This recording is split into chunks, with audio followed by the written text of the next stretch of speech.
there, folks. Welcome to Head, Heart, and Hustle, the podcast for creatives. I'm Alan Plummer, your host, and as always, thank you so much for listening. Anyone with a side hustle or creative outlet can feel isolated from their friends, their family, and others around them who just don't get their passion. That's why Head, Heart, and Hustle exists, to help you feel motivated, learn, and just get a nice pick-me-up of creative energy from other people like yourself. Every episode, I interview a creative individual who doesn't just pretend to be creative. They've rolled up their sleeves and are producing great things because they need to. They know that being creative is part of who they are. Sound familiar? Great, you're in the right place. Now today, I'm with Ramon Deslauriers. Ramon is a photographer and artist out in the Seattle area. And what's interesting about Ramon is that he creates digital works of art. He's really proud of the fact that he does a lot of photo manipulation. He's constantly consuming images and videos and taking photographs and also tweaking them and giving them this kind of almost trippy kind of quality. It's really kind of cool stuff. We had lots of conversations about his voice and how it evolves and what it's like essentially using a cell phone as his main medium for art. And let's dive in. Ramon, how are you? I am well. How are you? I'm good, man. I'm good. Thanks for doing this. I appreciate it. Yeah, my pleasure. We wrapped this move pretty quickly. I got your name through a mutual friend of ours who's out your way, and he suggested that we talk. And I shot you a note and did some digging online and saw your stuff and was like, yeah, let's get together and chat. So this is awesome. Yeah. I'm excited. Nice. So thanks. So as you know, you've listened to a couple episodes. You know that I like to start off by asking people to introduce themselves, talk about who they are and what they do. So why don't we just start there? Sure thing. Yeah. I'm Ramon. My last name is pronounced Deslauriers. Weird French, but anyway, I do. Well, basically, I get to make money. I do custom framing. I've been doing that for like over 18 years now. And I don't know, started that right after college, studied music and art. And I guess in the meantime, just sort of wanted to try and, I don't know, make art of my own as I saw pieces come through the shops. And I guess I was inspired to make my own work. So I started doing that on the side. And it's kind of Bob's your uncle. I also do music, on the phone mostly, doing kind of the iOS music thing. Okay. But yeah. So what do you mean by music on the phone? You're the first person I've kind of heard describe it that way. So I apologize a little bit. Can you expand on that? Oh, well, the phones are getting powerful enough that there are apps available where you can manipulate music and make, digitally recorded music. It could be, there could be synthesizers, as apps. You can, there are digital audio workstations on the phone, and like I love Nano Studio. It's just a lot of fun working on the phones, like a little toy, making music, that I can do on the fly. I've never heard of that. I mean, I'm not surprised, but I'm not. Oh, When you said music, I was going to start to ask you about what instruments you studied and what you grew up playing. I've never heard of this. I guess I should be surprised. Yeah, it's like everything that's been on the computer is now, on your phone, so right. It's just going more that direction, and which is pretty cool. They have microphones you can plug into your phone, that are made to, you're a podcaster, and other, you can plug in little audio interfaces, so you can plug other devices in that, can talk to your phone and whatnot. So right. It's a lot of fun. That's cool. Now, how did you end up doing that? Were you playing music when you were younger? I mean, did you play guitar or study anything and then kind of moved into this? Yeah, totally. Music has always sort of been around. My family was kind of musical, especially my mother's side. A lot of musicians on that side. She said she sang to me a lot as a kid. I don't really remember that, but and then back at the the whole church thing that my parents were involved with, so we were involved with, and that I would do like the what am I trying to say, like a solo music something or others at the beginning of a service or something like that, and so did a fair number of that, and then up through like public school and college, and just kind of. I was a little bit the same way. I started singing. I grew up singing. I started out in church. It turns out that my Uh-huh. choir director at our church was also the music teacher at our elementary school. And so Oh, no way. I got put on stage by the time I was in kindergarten or first grade, and didn't Uh-huh. know enough to really get stage fright. So Right. I never really, I don't know that I was ever really talented or gifted in that, but I learned kind of early on how to be on stage and perform and sing. And like you, I did it all the way through junior high and high school and ended up doing plays. And that was even Uh-huh. kind of my first major in college. I eventually got out of that. Oh, nice. Okay. Sounds like you kind of were in the similar kind of path, it sounds like. Yeah, yeah, I think we're pretty parallel lives there. Yeah, because I don't really remember growing up with too much of, a fear of stage, stage fright or whatever. Yeah. It always felt kind of just natural and what I do. And I don't know. Yeah, yeah, yeah. Yeah, so I hear that for sure. Yeah. And I So also, go ahead, and sorry. there was also the art thing too, all along.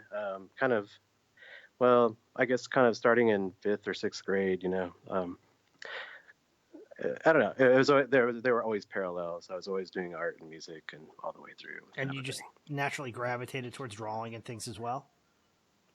Yeah, did the music thing in college. That sort of fell off a bit after graduating because I don't know, the whole sort of support system sort of goes away. Mm-hmm. And not being really too involved with church anymore. That whole like venue of having a ready avenue to perform and Mm-hmm. support people and equipment and whatnot. That all sort of went away, and just sort of personal adjustments of the way I view the world, and not knowing what to say anymore in terms of a voice and music or art or whatever. So it's just kind of a long, what am I like, sort of a long adjustment. Uh, I don't know, about 10 years later, it was really after college where I started trying to do art and music again. Okay. So you took like a 10-year hiatus and then kind of got back into it?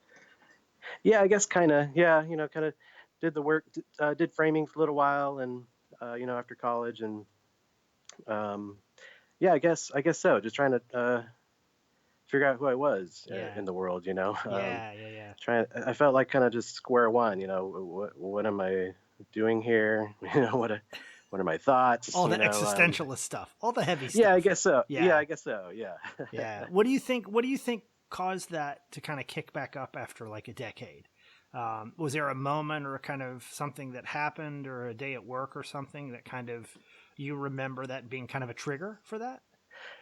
I don't know. I think it's kind of just a lot of little things over the years. I can't really think of a moment, where there's like, the whatever light from the sky. And um, it was mostly just letting go of fears that I had, and I don't know, just allowing myself to change, I guess, and that it's okay to have different points of view, and I don't know, you're not going to get struck down by lightning or something. I don't Right, know. right, right, um, right. and then just sort of move on, and where am I now, and who cares, and what matters, and I don't know how do I give voice to that. I don't know. It's kind of a long thing. Yeah, no, I get it. I get it. I feel like for me, I definitely got more, I won't say more creative, but I'm more comfortable embracing it as I get older. Yeah. I don't know about you, but there's definitely that kind of mindset, I think, when you're younger of like there's this definition of success and we kind of, Mm-hmm. are taught this is what it should be and what it should look like and Oh, right. what you see on Mm-hmm. TV and in magazines and on the internet and stuff. And I think but when you start to get older, you have a family and you have kids and you got a job, at least for me, it becomes less about those kind of superficial things and more about just wanting to do it, just wanting to Oh, create something. right. Right. Yeah. Yeah. Exactly. Just sort of letting go of these weird kind of desires that you seem to grow up with for some reason. I guess Yeah. Yeah. whatever environment it is, and um, yeah, and to just realizing that it's just the doing, and it is really reward in and of itself, and yeah. Anyway. Yeah. So you talked a little bit about you touched on kind of finding your voice and kind of picking that back up and kind of getting there. Do you Mm, feel, because I've seen some of your stuff on Instagram, we'll talk about that in a minute, and some of the stuff you're working on. Do you yeah. feel it's pretty fascinating stuff? It's amazing stuff. I love it. Um, Oh, thanks. do Yeah. you feel like you found your voice, or do you feel like you're discovering it? Like, does it? I'm going to guess that it feels different than it did when you were in college. But what is Yeah. that? What does that journey look like for you? Uh, well, I mean, I guess I'm always trying to find a voice. I don't. It sounds a little redundant to say that, you're always, trying to find Yeah. a voice, and I don't think it's, I feel like, there's so many artists that are struggling to get there, and I don't think there is a there, there's No. just is you just keep going, and what you're doing just happens to be that voice at that time, and so so that's been nice. I've sort of relaxed about that whole thing because when I first started out, you're like, well, what is it going to look like? What should it sound like? What am I going to say? The whole thing, and Mm-hmm. you just you just have to do, and you end up kind of imitating things and regurgitating things that have been done in the past, and Yep. I don't think you can escape that ever, but No, I don't think that's necessarily bad. I feel like that's part of right. growth, right? Yeah, and yeah, I agree. Yeah, I don't think it's something that should be squashed. It's just part of the deal, Right. Right. I don't think you can escape humanity. Yeah. Like, Exactly. Exactly. so I've learned to be okay with that, and just push more to always. I don't know. I always have sort of this relentless kind of obsessive. I'm always like looking at things. Like I'm always looking at whatever is out there, like on Instagram, Tumblr, or whatnot, and Mm-hmm. just uh, I don't know. It consumes so much imagery, and and then like YouTube videos about history, and I've really been getting into that a lot lately, and Mm. finding new inspiration in abstract expressionism, and that sort of time period, a little before and after. Right. I don't know. The voice is always changing, and I'm always curious about things, and or at least I am always curious about totally random things. Like this morning, I was on YouTube watching videos on how to play Texas Hold'em, watching videos on lightning striking land. Yeah. You know, uh, it's weird. Yeah. It doesn't seem weird to me. I think. I mean, I get it. I mean, as a visual Yeah, artist, it's kind of it's how your brain's wired, and there's always kind yeah, of I either suppose this so. creation or consumption. I mean, look, I feel like I'm reading stuff all the time. When I was Yeah. younger, right? I mean, our friend Ben's a Uh little huh. bit older than me, but we're roughly in the same age group. I'm 45. So I'll say Okay. that before internet, I certainly did a lot of reading, lots of magazines, lots of novels. Okay. Still do that today, but I'm also reading a lot on the internet, and I'm constantly reading articles and learning and kind of Uh huh. gravitating towards stuff and researching in a lot of ways. Nice. And I think the comparison there is you talked a lot about just consuming visuals, I think is the way you described it, and constantly looking Yeah. at imagery, whether it's moving images or static images. I'm constantly focused on words and Uh storytelling. huh. Do you know what I mean? Okay. Yeah, I'm Um, a visual learner, so that makes you a word learner. I What does guess that I make don't you? know the terminology. I guess Yeah. so. I guess so. My brain's always going also, but I'm always dealing with like stories and language and how to describe Uh things huh. and how people interact, and almost kind of this mental game of chess. And I was talking to somebody last week up in New York, and he's working on his first novel. And we talked a little bit about our process of how we develop characters and Okay. backstories and things, and how I would even when I was writing fiction, how I would even kind of come up with things like a song list for a character. And it Oh, wouldn't work nice. its way. It wouldn't work its way into the fiction, but it gave me something to kind of fall back on as I flesh stuff out. You know what I mean? It was Yeah, just it's kind part of of my like process. emotional. Yeah, like some emotional pathos or something to Yeah. that's just kind of in your core that you feel about these characters. Yeah. Yeah, exactly. Exactly. So anyway, so I'm digressing a little bit, but I totally get where you're coming from. Uh Um, huh. Is there anything? So you talked a little bit about the kind of where you're at focus now. You talked a little bit about history, and I think you said, did you say abstract expressionism? Is that kind of? what you've been looking at recently? Oh yeah, yeah. I've been looking at that. There's this guy I've been listening to a lot on YouTube, doing these lectures at I think like Laguna College of Arts. Is a painter, Vincent. I'm going to slaughter his last name. Desiderio, or Okay. anyway. He's just really knowledgeable in painting history in particular. Okay. I don't know. Just hearing him being a painter and talking about history in this, I don't know, just a really refreshing sort of perspective. Really inspired me to like want to paint again, and or at least to try and paint again. and Right.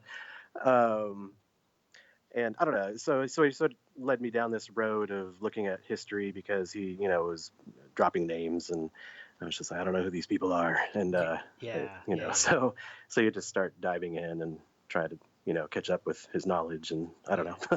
And the It's inspiring. yeah, and the itch comes back.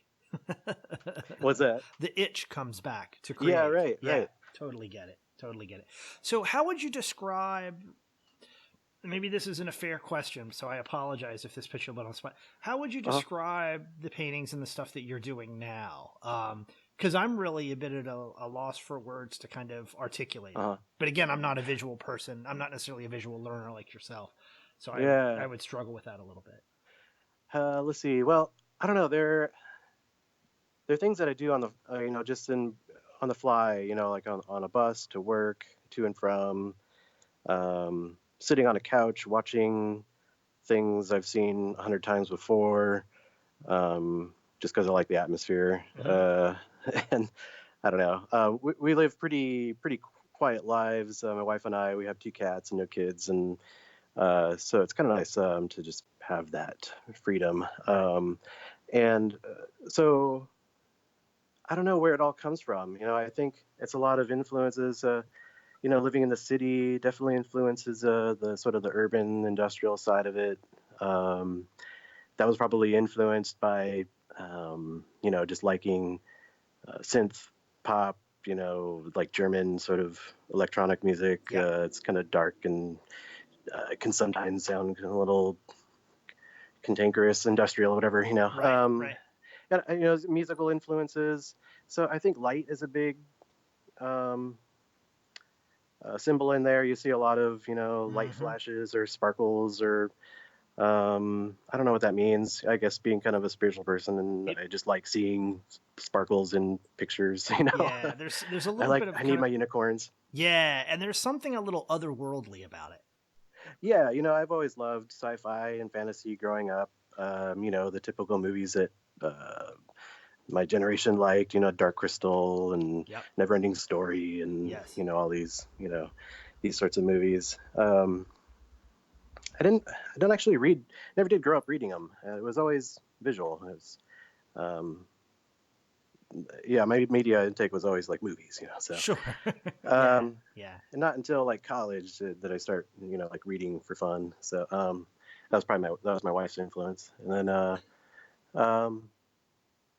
I think I'm losing track here, but and I don't know, like they're so ephemeral too. Like there's this constant struggle of like, why am I even doing this? They're not like objects that can be really held, and like commodities that people can buy unless I output them onto some kind of substrate, and then it starts feeling so like predictable. I don't know. Well, let's talk about that for a second, because I do have a question. One of the questions, if depending on the episode you listen to, I do like to talk about how art is distributed today.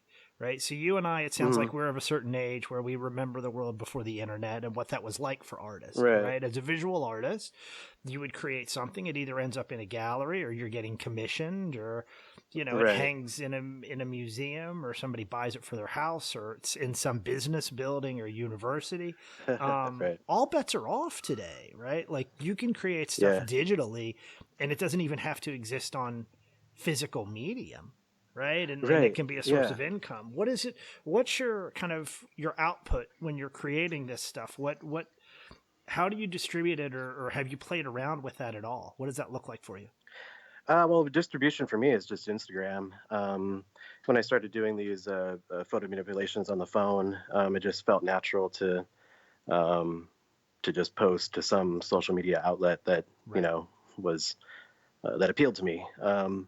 And Instagram does. It's another little toy that I like to play with, Mm-hmm. and just I don't know. I guess I'm just kind of an image making junkie or something. Like, Yeah. because I don't know why I feel the need to keep making these things, but I feel like they're little like I don't know hiccups into the world or the universe that maybe somebody will get a kick out of it and that's worth it or something, and Right. I don't know. Instagram just felt really natural to me, and so I just use it.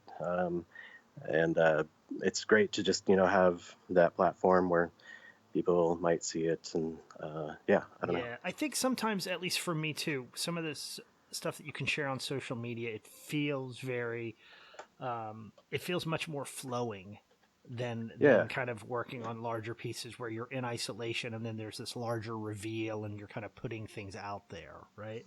yeah, exactly. Yeah, I really, um, I'm really conceptual, like in terms of I want to throw an idea out and then move on. I don't want to. I hate the idea of spending months on on this concept or this painting or drawing or whatever Yeah, it is, and then there's that idea. Okay, I can move on to the next idea. right, right. I know you can fit more than one idea into a work potentially, but I just like I don't know. I guess maybe the frenzy sort of comes from consuming so much imagery, where I feel like I need to kind of keep up with my consumption. Mm. So like I'm having to always churn things out so I can what's the next thing, and I think and I think that helps develop voice, and style or whatever you want to call it. Right. It just comes with doing, it's not anything you can just read about. How do I get it? It's, Right, right. it's kind of silly. Yeah. Do you set any kind of goals for yourself with the stuff on Instagram? Like do you hold yourself to a certain number or quota? Nah, no, I'm not that organized. I'm pretty organic about life in Okay. general. Yeah. I don't, I've, I just, as soon as I start regimenting my life, I feel like I'm my own corporation or something, Yes. It feels like like work. it's Yeah. like, yeah, right. And then I'm like, my personal life is now on schedule, and Yes. that does not appeal to me. So, like, it's just personal pressure, I guess, a weird inner something that pushes me on. If it's been a day or two, I start to feel a little like, oh, what's going on, or I start feeling a need to at least put one image on top of another image, and Right. so I can feel like I'm doing something. Yeah, right. I don't know where that comes from. Maybe my dad. I don't know. Just being able to just going through withdrawal a little bit and being able to do that. Yeah. Yeah. Yeah, that's probably a good description. It does get a little addictive. The feeling of making something, posting it, maybe getting some likes or a thumbs up or something, and you're like, okay, I'm gonna do that again. Yeah. So given that that's a very different model, you're somewhat in line with someone else that I interviewed a while back, who's a buddy of mine who doesn't necessarily define himself as an artist, but he's kind of a he is a creative individual. His wife is a designer. He Uh-huh. posts on Instagram on a daily basis, but he Oh actually yeah. collects toys. Very unique, kind of one of a kind toys, some of which that are Oh. created by artists. And he just constantly is having fun with them and literally takes like a picture a day and puts it on Instagram. Oh yeah, I like those kind of accounts. And so he does something like that and he's just kind of having fun with it and trying to find fun and creative ways to take, some of these random, really off the wall toys and kind of Oh put really? them in unique situations and have them pop up on Instagram. Uh, Uh, that's why I was kind of who is asking that? that. Sorry. Oh, so this is a buddy of mine named Keith Boswell. Keith I'll Boswell. send you. Okay. Yeah, he's another episode, but I'll send you Okay. his handle and stuff. I think I follow him on there on Instagram as well. But yeah, you would appreciate some of that stuff that he does. Yeah, I'll check it out. Yeah. So yeah, it's very different now than it was when we were kids, and kind of that distribution Hmm. method and that kind of idea of success and how do you Yeah. define yourself as a quote unquote artist. So given that social media, right, it's not about money, it's not about prestige or anything like that. It sounds like you've kind of got your own definition of what that creative success looks like for you and that creative sense of happiness. How Yeah. would you define that today versus maybe what you thought it would have been when you were in college and studying. Yeah, right.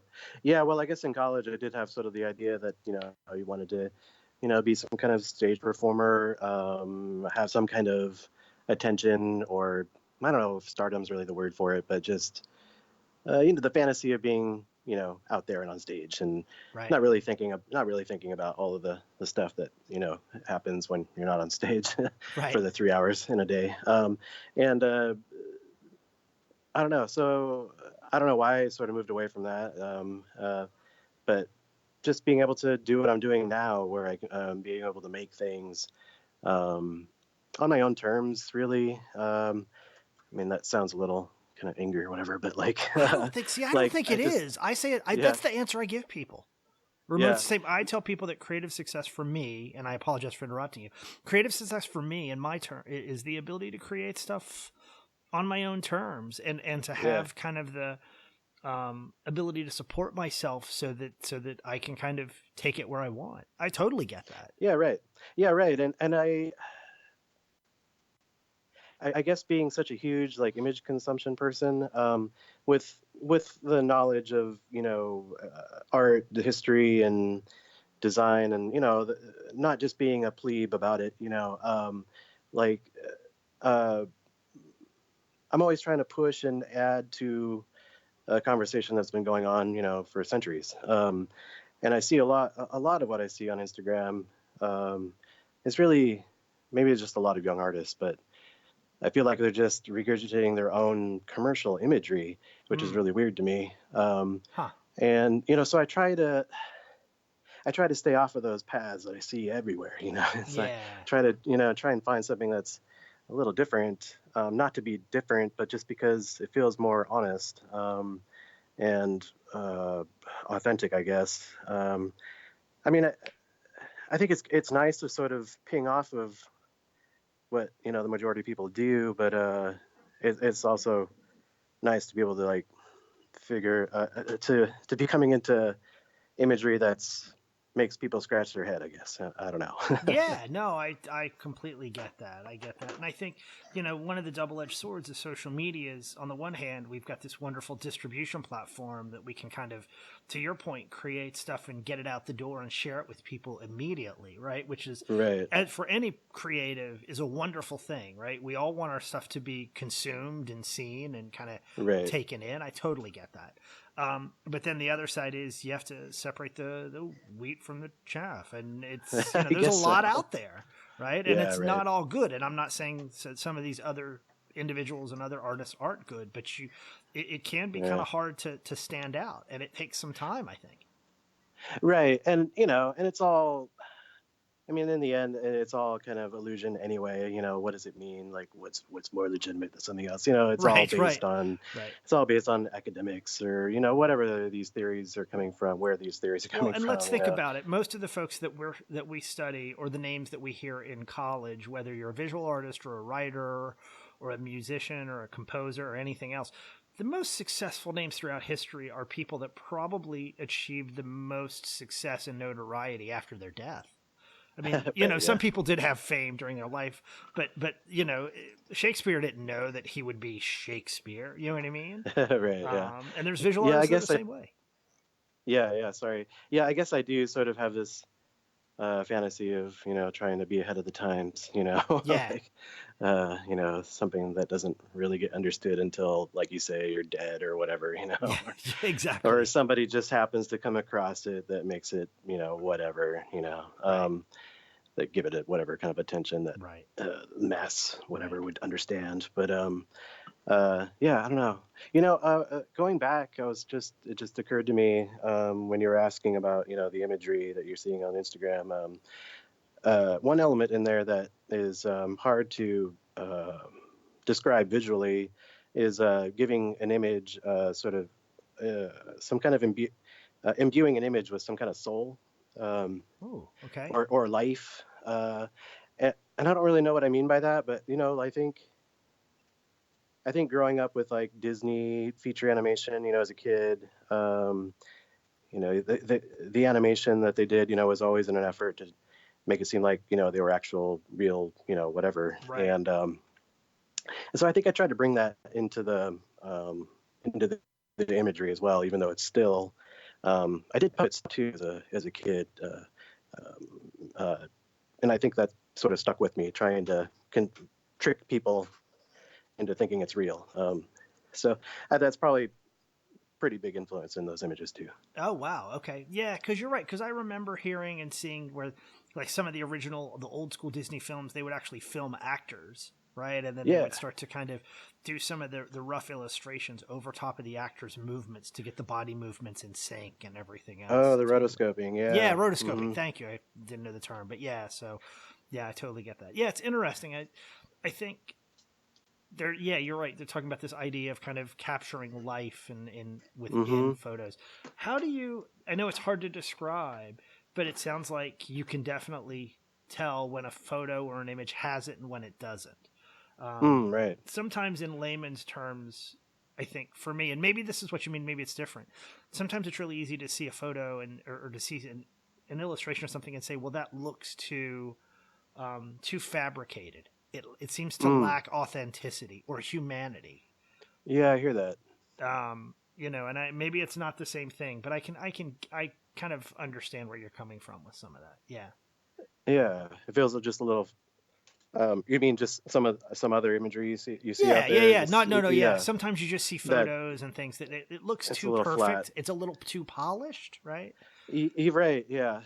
You know. Yeah, Joe Pro out there doing their thing, which is great. But it does get a little predictable Right. looking. Well, and they even talk about Right. that on YouTube's and like all this whole proliferation of vloggers, right? And all these kids Uh-huh. trying to become the next big vlogger, and you can almost be too produced, or Right. you know.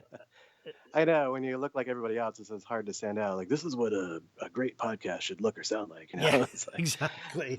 like Listen, thank I you. don't want to be so polished. I mean, I want it to sound at least Exactly. somewhat professional, but I'm not in so you and I are not sitting in a soundproof room, surrounded by Right. $800 mics and, a mixing board. It's not how I roll.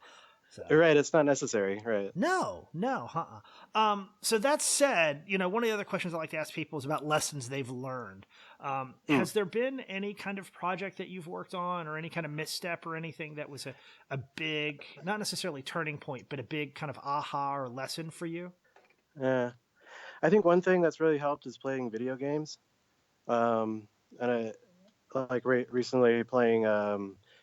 Well, I don't know. It sounds weird, but it's playing like GTA 5. Okay. and the reason being, it's an open sandbox, Right. and you can just hop in. You don't have to do any of the campaign stuff. Yeah. I don't know. People criticize the game for whatever, but Yep.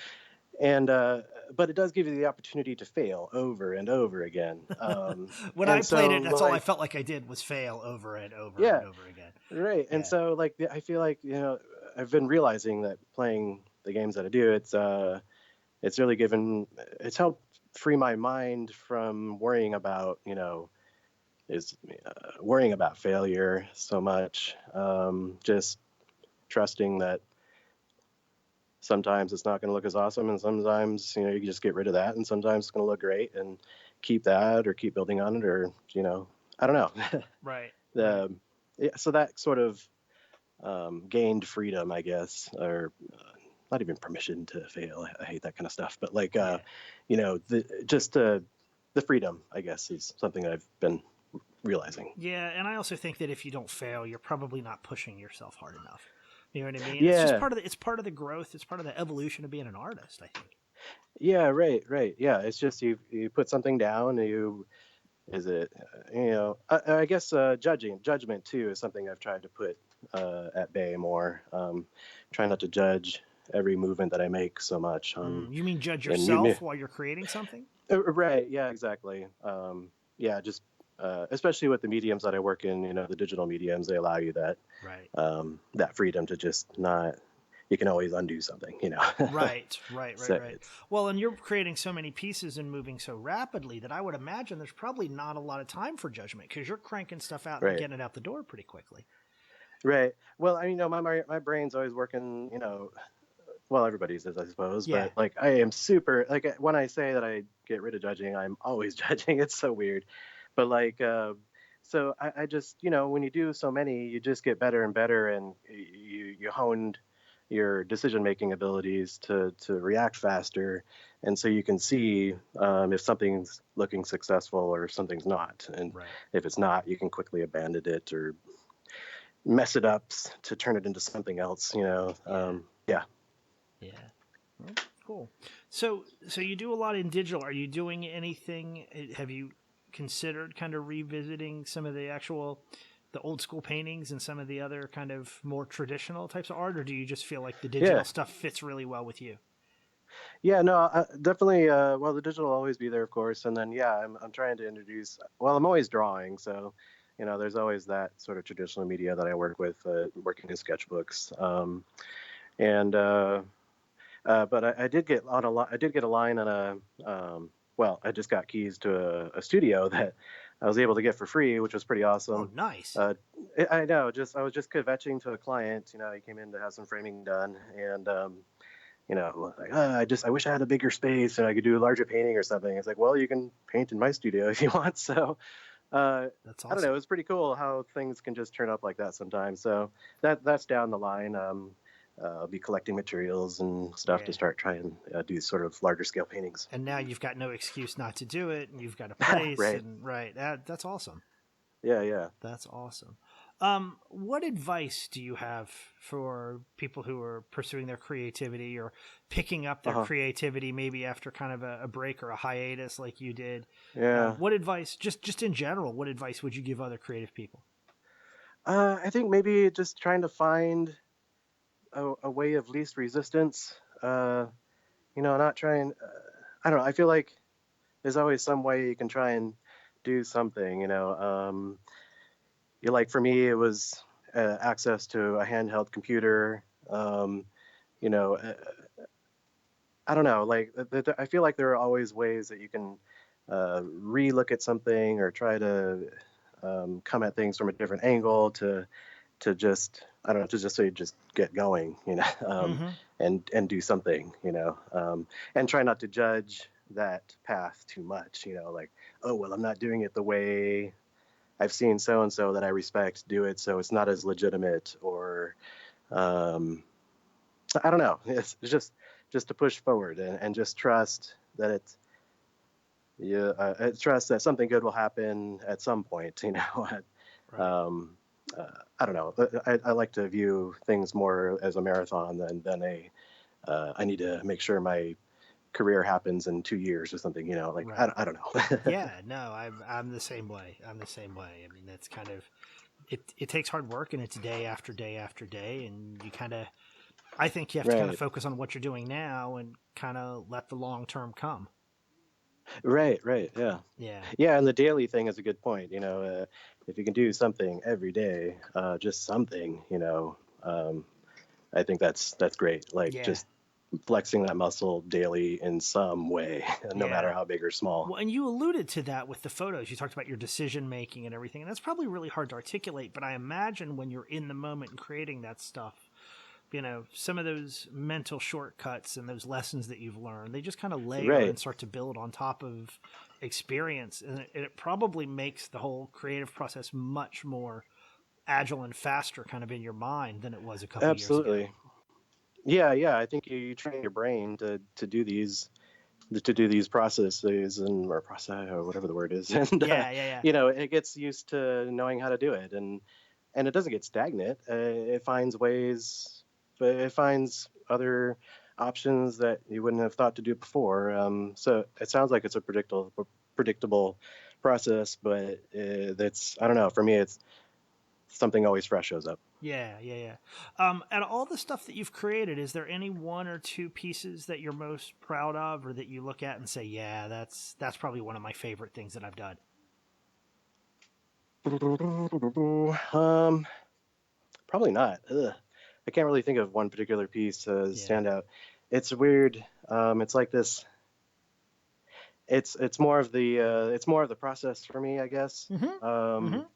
than it is like what happened at the end. Um, I don't know, kind of like the John Cage, where you're just sitting in a room and Yeah. there are random noises, and then that was it. you Right, know, right, right. Well, uh, and it sounds like your I'm process, you're kind of as soon as you've created something and it's out the door, you're kind of on to the next one, right? Exactly. Right. Yeah. Yeah. I guess being an idea man is like, it's like, okay, well, there's that idea. Okay, what's the next one? Right, right. You said that your creative process is pretty organic, right? Along with the day job and everything else. How does that how does that work for you? Are there certain habits that you've picked up where it's kind of times a day, or you talked about like having the Uh sketchbook huh. while you're watching, stuff on TV that you've seen a million Yeah. times or anything? Are there kind of go-tos or situations that kind of start the creative juices flowing for you? Yeah. Yeah. I guess. Well, I guess my organic attitude comes more in terms of like career growth. Got it. I guess it's more. I guess I kind of do have a process where my wife gets to work earlier than I do, so I get up with her and just hang out, and then I'll put on YouTube and watch whatever randomness. Yep. There's been a lot of ghost hunters lately, which is weird, but and uh, and that I don't know, that gets the wheels turning in terms of concepts and ideas, even though most of it will never see a light of day in terms of like literal representation of what I'm seeing on a screen, but Right. I'm sure it influences um, emotions and feelings about what I'm seeing and what I'm working on. You know what I mean? At some level. Yeah. And then I go to work, and I've got it can be a pretty demanding job, but it still gives my mind chances to think about things just because of the different art and photos that come through the shop. So, Right. Right. Yeah, that's and great. then yeah, and then you get home, and then we generally kind of, we'll watch some TV or play games, and my wife reads a lot, so I'll be working on imagery while she's reading, and or while, it's kind of a weird kind of mishmash of things going on that I work in, Yeah. and yeah, and I'll work. If I'm on a roll, I'll work through till midnight or so. Just, Mm-hmm. I don't know. I'm a bit of a night owl. I I sometimes can be. It depends. I definitely don't get up and work early in the morning. I tend to have to go to the office pretty early. What I will do Yeah. though is I have a 6-year-old son, and so Oh it's yeah. not unusual for me to put my son to bed and then come back down and put in like 2 hours, Nice. Yeah. and work till 11 or 12. That's kind of hard because I feel like I'm restarting the Right. car at that time of night when I'm exhausted. But I also feel like if I don't force myself to do it then, with my responsibilities and my son, it just doesn't happen Uh-huh. otherwise. You know what I Yeah. mean? Yeah. So And then you start getting anxious about it, and yeah, yeah. that's what At least I happens. would. Yeah, Yeah. totally. So I'll get really manic about stuff. And I don't know about you, but I'll get this idea and this charge and Uh-huh. I'll lose track of time, right? You get into the moment, you're creating and you kind of Right. come up for air and it's been 2.5 hours. My wife comes down and Exactly. she's like, it's midnight, you need to go to bed. And I'm like, oh shit. Um, Yeah, I've missed a bus like that more than once. Yeah. So that happens, and I'll keep that pace up for like 2 weeks. But Uh-huh. then I'll need a bit of a mental break, or I'll need a little bit of downtime to recover, or I just need to like add a little bit of balance. Like for me, I need that Yeah. balance between creating and consuming, and I'll need some of that balance. And then I take a couple days, but Hmm. then you kind of have to force yourself to get back into it. Yeah. It sounds like you're pretty good at listening to yourself, and I could think I'm the same way. It's like Yeah. you do if you have a burst of output, for a week or two, I think your body starts really telling you like, okay, I just need to not do anything, for a day or Yeah. two, I need and like mental junk food. Right? yeah, And yeah, and right. games are great. I'm not negating games. There's plenty of junk on TV. Oh There's yeah, fun to stimulating video games. There are some video games that are just mindless. right. That are just fun to do. But you need that sometimes. Yep. So now I'm with you. I'm with you. So the last question we ask everybody is how folks can kind of reach you and find your stuff. So now's the part where Oh you yeah. get to plug your Instagram and anything else you kind of want to mention online. Yeah, I guess that's pretty much it. Instagram's really kind of my jam. It's sort of my primary, place where I go and see if anybody's tried to contact me. The user I have there is just Ramon_D. Um, and then from there, you can see in the bio my website. It's just my name, RamonDeslauriers.com, but that's too long to spell. And then yeah, that's pretty much it. Yeah. Well, Ramon, I appreciate it. It's been a great conversation. Yeah, likewise. Thank you very much. Yeah.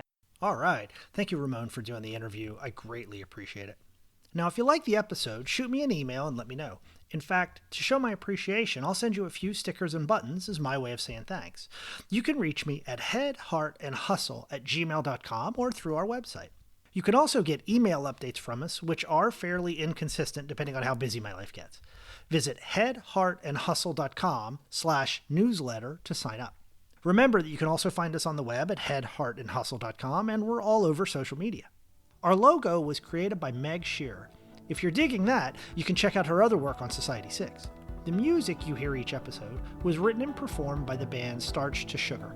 Check them out at starchtossugar.com and on Facebook. Lastly, if you're interested in being interviewed for a future episode, contact me at headheartandhustle@gmail.com. As always, thank you so much for listening. Now go create something.